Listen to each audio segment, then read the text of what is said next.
அரசியல் வட்டாரங்களில் பாத்தீங்கன்னா தினமும் ஒரு தகவல் தற்போது வெளியாகி வரக்கூடிய இந்த நிலையில இந்த மதுபான கடை சார்ந்த விஷயத்துல பாத்தீங்கன்னா தினமும் ஒரு மாற்றம் வந்து கொண்டே இருக்கு அப்படிங்கறத நிச்சயமா நம்ம தெரிவிக்கலாம். அதாவது மதுபான கடைகளுக்கு வரப்போகக்கூடிய அடுத்தடுத்த மாற்றங்கள் என்னவாக இருக்க போது, இந்த விஷயத்துல விஜய் அவர்கள், அதாவது முதலமைச்சர் விஜய் அவர்கள் எடுத்த அதிரடி முடிவு என்ன அப்படின்னு பாத்தீங்கன்னா, இதுல நிறைய மாற்றங்களை விஜய் அவர்கள் எடுத்துக்கொண்டு வந்திருக்கிறார் அப்படிங்கிறே நம்ம சொல்லலாம். அதாவது விஜய் அவர்கள் இந்த மதுபான விஷயத்துல பாத்தீங்கன்னா அடுத்தடுத்து ஏதாவது ஒரு மாற்றத்தை கொண்டு வந்து கொண்டே இருக்கிறார் அப்படிங்கிற ஒரு தகவல் நம்ம தெரிவிக்கலாம். தினமும் இந்த விஷயத்துல ஏதாவது ஒரு மாற்றமானது வந்து கொண்டே இருக்கிறது. சோ இந்த நிலையில அடுத்த கட்ட நடவடிக்கை, அடுத்த கட்ட முடிவாக என்ன வெளிவந்திருக்கு அப்படின்னு பாத்தீங்கன்னா, தற்போது முதலமைச்சர் விஜய் அவர்கள் ஆட்சி அமைத்து 3 வாரங்கள் ஆகி இருக்கக்கூடிய இந்த நிலையில தாவேக ஆட்சிக்கு வந்தவுடன் 717 மதுபான கடைகளை மூட உத்தரவிடப்பட்டதுங்க. இந்த விஷயம் பார்த்தீங்கன்னா உத்தரவிட்ட உடனே கண்டிப்பாக நியமிக்கப்பட்டுள்ள, அதாவது நடைமுறைக்கு வந்த ஒரு விஷயமாகவே நம்ம நிச்சயமா பார்க்கலாம். மது விலக்கு துறை அமைச்சராக விக்னேஷ் அவர்கள் நியமிக்கப்பட்டிருக்கக்கூடிய இந்த நிலையில தற்போது ஒரு புதிய தகவல் வெளிவந்திருக்கு அப்படிங்கிறத நம்ம நிச்சயமா தெரிவிக்கலாம். டாஸ்மாகில் பல்வேறு பிரச்சனைகள் நிலவு கொண்டு வருகின்றன. இந்த மதுபான கடைகளுக்கு விரைவில் அதிரடி மாற்றங்கள் இன்னும் நிறைய வரப்போகுது அப்படின்ற ஒரு தகவலும் தற்போது வெளிவந்திருக்கு. இரவு 10 மணிக்கு மேல் மது விற்றால் சஸ்பெண்ட் செய்யப்படுவார்கள் என்றும் விக்னேஷ் அவர்கள் கூறியிருப்பதாக ஒரு தகவல் தற்போது வெளிவந்திருக்கு. மேலும் பாத்தீங்கன்னா 11 to 11 மணிக்கீழ் பாத்தீங்கன்னா அதாவது மணமகள் மன்றம் பாட்டிலுக்கு 10 ரூபாய் உள்ளிட்ட பல விஷயங்களில் தாவேக அரசு எடுக்க போகும் நடவடிக்கை குறித்து அவர் பேசி இருப்பதாகவும் ஒரு தகவல் தற்போது வெளிவந்திருக்கு. சோ இந்த அதிரடியான மாற்றங்கள் என்ன மாதிரி விஷயங்கள் கசிந்திருக்கு அப்படின்னு பாத்தீங்கன்னா, கோவை விமான நிலையத்துல அமைச்சர் விக்னேஷ் அவர்கள் செய்தியாளர்களை சந்தித்தார். அப்போது பாத்தீங்கன்னா அவர் கூறுகையில் ஜாதி மத வேறுபாடு இன்றி அனைவரும் பணி செய்வோம் அப்படின்ற ஒரு விஷயத்த அவர்கள் சார்பில் தெரிவித்து இருந்திருக்காங்க. மக்களுக்கு உண்மையாக இருப்போம் அப்படின்ற ஒரு விஷயத்தையும் அவர்கள் தரப்புல தெரிவித்திருக்கிறார். குழந்தைகளுக்கு எதிரான வன்முறையில ஈடுபடுபவர்கள் வாழவே தகுதி இல்லாதவர்கள் அப்படின்னு கூட சொல்லி இருக்கிறாருங்க. இவர்களுக்கு கடுமையான தண்டனை வழங்க நடவடிக்கை எடுப்போம் அப்படின்ற ஒரு தகவலும் தற்போது வெளியாகி வந்திருக்கு. சூலூர் சிறுமி விவகாரத்துல முதல்வர் வருத்தப்பட்டதாகவும் ஒரு தகவல் தற்போது வெளிவந்திருக்கு. இந்த விஷயங்கள் பாத்தீங்கன்னா அமைச்சர் விக்னேஷ் அவர்கள் செய்தியாளர்களை சந்தித்து ஒரு விஷயத்தை தெரிவித்து இருக்கிறார். அதாவது பெண்கள் பாதுகாப்பில் பாத்தீங்கன்னா சமரசம் செய்ய மாட்டோம் அப்படின்னு சொல்லி இருக்கிறார். பெண்களுக்கு, பெண் குழந்தைகளுக்கு பாதுகாப்பு வழங்க நடவடிக்கை எடுப்போம் அப்படின்ற ஒரு விஷயத்தையும் அவர்கள் சார்பில் தெரிவித்து இருக்கிறார். இந்த டாஸ்மாகில் ஊழல் அதிகமாக இருப்பதாகவும் சொல்லியிருக்கிறார்.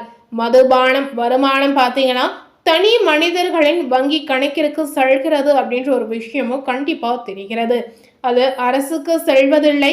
டாஸ்மாகில் பாட்டிலுக்கு 10 ரூபாய் வாங்குவது தவறு அப்படின்ற ஒரு விஷயமும் அவர்களுடைய தரப்புல அவர் தெரிவித்து இருக்கிறார். டாஸ்மாக் தொழிலாளர்களை சொல்லும் கணக்கு உண்மைதான் அப்படின்னு சொல்லுகிறார். விரைவில் பார்த்தீங்கன்னா மதுபான துறையில அதிரடி மாற்றம் ஏற்படும். எம்ஆர்பிக்கு மேல் 1 ரூபாய் வாங்கக்கூடாது என்பதில் முதல்வர் விஜய் உறுதியாக இருக்கிறார் அப்படின்னும் அவர்கள் சொல்லி இருக்கிறாங்க. பாட்டிலுக்கு ஸ்டிக்கர் முறை கடைபிடிக்க வேண்டும் என்று நீதிமன்றத்தின் வழிகாட்டுதல் உள்ளது அப்படின்ற ஒரு தகவலும் வெளிவந்திருக்கு. ஸ்டிக்கர் பிரச்சனை இந்த விஷயத்துல நிறையவே இருக்குங்க. இதுல உள்ள பிரச்சனைகளை சரி செய்வோம் அப்படின்னு அவர் சொல்லியிருக்காரு. 10 மணிக்கு மேல் எந்த மதுபான கடையும் இயங்கக்கூடாது அப்படின்ற ஒரு தகவல் ஏற்கனவே வெளிவந்ததுங்க. மீறினால் நடவடிக்கை எடுக்கப்படும் அப்படின்னு முதல்வர் விஜய் தரப்புல ஏற்கனவே இந்த தகவல் வெளியாகி இருந்தது. இதற்கிடையில இந்த அமைச்சர் அவர்கள் என்ன சொல்லியிருக்காரு அப்படின்னு பாத்தீங்கன்னா, மதுபான கடைகளை மூடுவது தீர்வை கொடுக்காது அப்படின்னு அவர்கள் தரப்புல அவங்க தெரிவிக்கிறாங்க. மது கடைகளை மூடினால் கள்ள சாராயம், மாற்று போதை பொருட்கள் கொண்டு வர அனுமதிக்க மாட்டோம் அப்படின்னு கண்டிப்பா அவர்கள் தரப்புல சொல்றாங்க. இந்த டாஸ்மாக் நிறுவனம் சீர் செய்யப்படும். கல்வி நிறுவனங்கள், கோவில்கள், பேருந்து நிலையத்துல 717 கடைகளை மூட வேண்டிய நடவடிக்கையில தீவிரமாக இருந்ததாகவும் சொல்லி இருந்தாரு. இந்த விஷயம் பாத்தீங்கன்னா தற்போது நடைமுறைக்கு வந்த ஒரு விஷயமாகவே நாம பார்க்கலாம். இந்த விஷயங்கள் அனைத்துமே ஏற்கனவே நடைமுறைக்கு வந்து இப்ப செயல்பட்டு வருகின்ற ஒரு விஷயமாகவே நாம சொல்லலாங்க.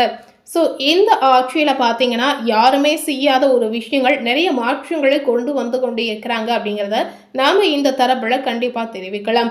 கடந்த திமுக ஆட்சியில் 11/11 மணமகள் மன்றத்திற்கு அதிகம் அனுமதித்து கொடுத்துள்ளதாகவும் ஒரு தகவல் தற்போது வெளியாகி இருக்குங்க. ஸோ எப்படி அனுமதி வாங்கினார்கள் என்பதற்கு விளக்கம் கொடுக்கிறார்கள்.